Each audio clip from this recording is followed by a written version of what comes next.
और सीधे आपको लाइव लिए चलते हैं जहां राजकीय आयुर्वेदिक कॉलेज का शिलान्यास किया जा रहा है। सीएम योगी आदित्यनाथ लाइव है।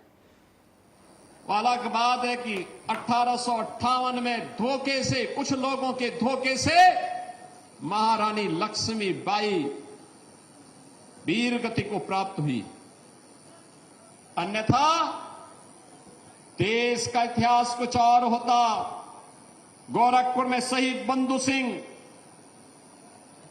उनका अपना एक अमर इतिहास है।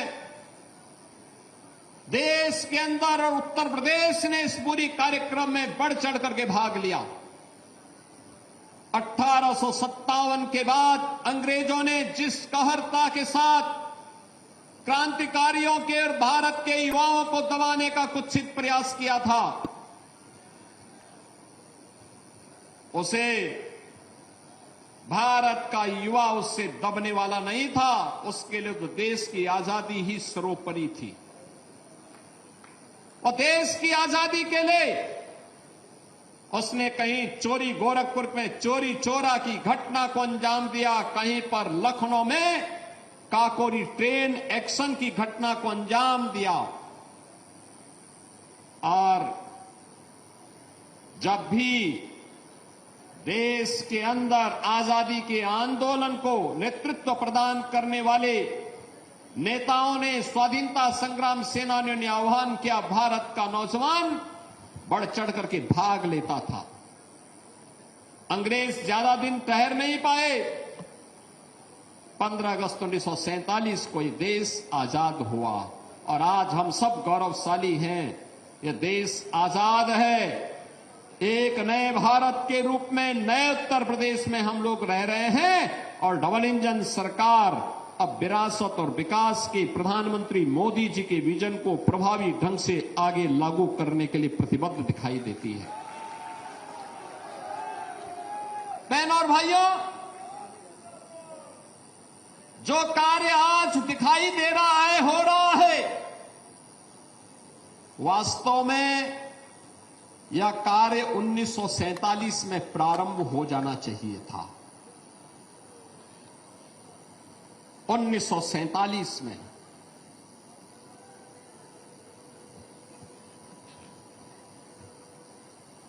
आज आप देख रहे होंगे प्रधानमंत्री मोदी जी ने देश की आजादी के अमृत महोत्सव कार्यक्रम के अवसर पर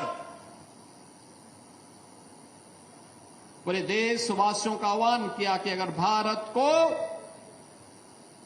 विकसित भारत बनाना है तो इसके लिए हमें 25 वर्ष की एक बड़ी कार्य योजना को ध्यान में रख करके कार्य करना होगा। 25 वर्ष 2022 में मोदी जी ने कहा था।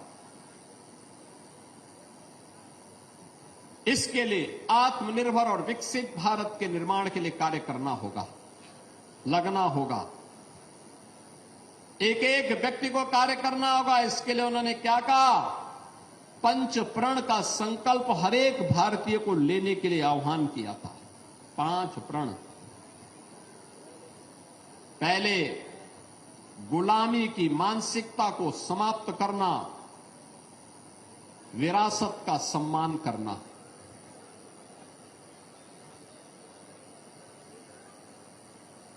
विरासत का सम्मान करना, अपने पूर्वजों के प्रति, अपनी आस्था के केंद्रों के प्रति, उनके संरक्षण के लिए, उसके संवर्धन के लिए लगातार प्रयास करना।